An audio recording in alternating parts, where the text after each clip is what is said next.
What is up, guys? Welcome back to Still Straight Fire Running. Unless you've been completely disconnected from the sport, then you've likely noticed the vast improvement in U.S. men's distance running over the past few years. Jack could explain this using a ton of different metrics from NCAA qualifying lists, U.S. trials qualifying lists, etc. But I'll just keep it simple. In the 2019 to 2020 season, at the collegiate level, there were 35 sub 4 minute milers. In the 2024 to 2025 season at the collegiate level, there were 129 sub 4 milers. This is a crazy improvement over the mile distance, and it does not stop there. We've seen incredible improvements at the 5,000 meters, 10,000 meters, 3,000 meters steeplechase, all the way up to even more recently the marathon. So in this video, I'm going to be explaining 3 reasons behind this incredible improvement that we've seen, and keep watching because they might not be the reasons you think. I'm feeling good. Alright, so in this video, I will be explaining 3 reasons why U.S. men's distance running has improved so much. I want to note that all of these reasons are interconnected. So the 3 reasons are the shoes, the nutrition, and the mindset.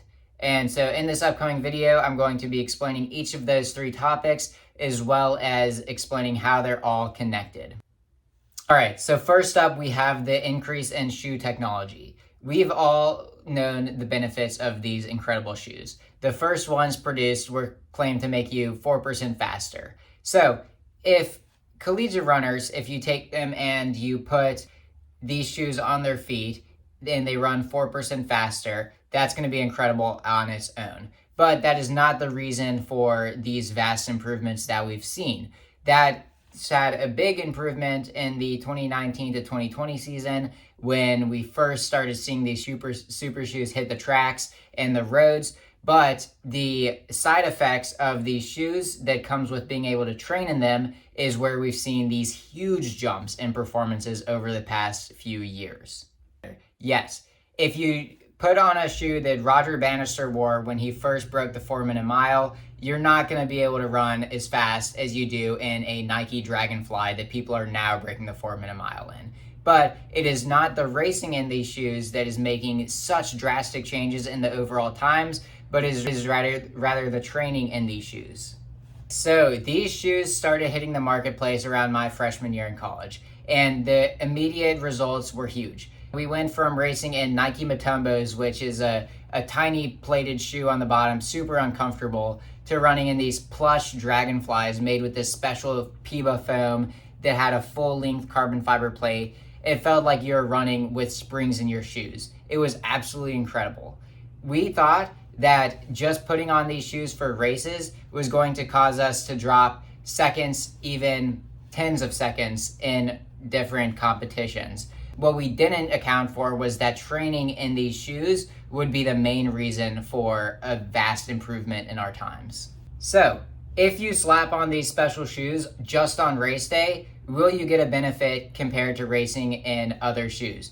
Yes, but training in them day in and day out is what makes the true difference.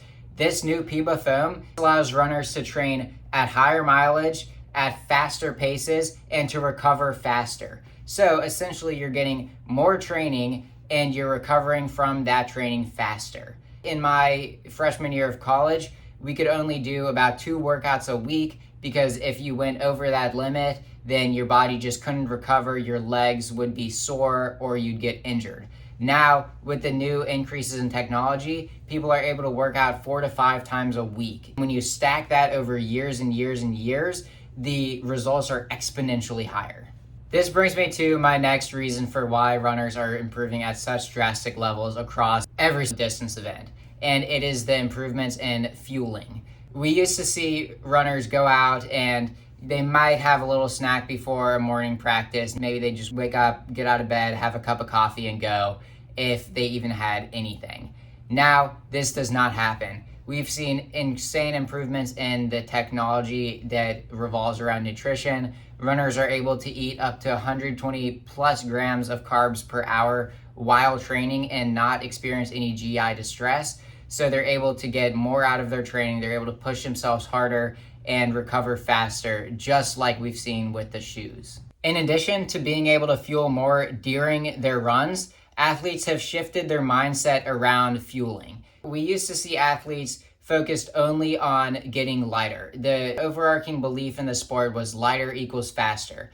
This is not the case anymore. We've prevented athletes from developing RED-S, which is relative energy deficiency in sport syndrome, and we've been able to see them recover faster, go injury-free, not only because of the shoes, but because of the nutrition that they're implementing with these shoes. So we now have these magical shoes that are allowing ourselves to push harder day in and day out in training. And we also have these magical gels that are allowing us to push ourselves hard every single day in training and recover faster because our glycogen stores are not being depleted to a level where we're in the hole every single day. We are finally at an age where people are starting to understand the downsides of the lighter equals faster method.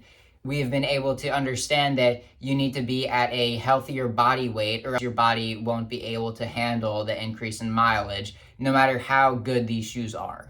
So we've now gone into the improvements in shoe technology and the improvements in nutrition technology. What has this done? This has caused people to get faster. When people get faster, what does that make you think? It makes you think that you can do it. We saw it in the steeplechase firsthand last year. James Corrigan qualified essentially out of nowhere. No one would have assumed that he would qualify for the team. He believed in himself and he ran the Olympic standard time at the pin relays, and he was able to go to the Olympics. This next year, we saw U.S. steeplechase improve at a crazy high level.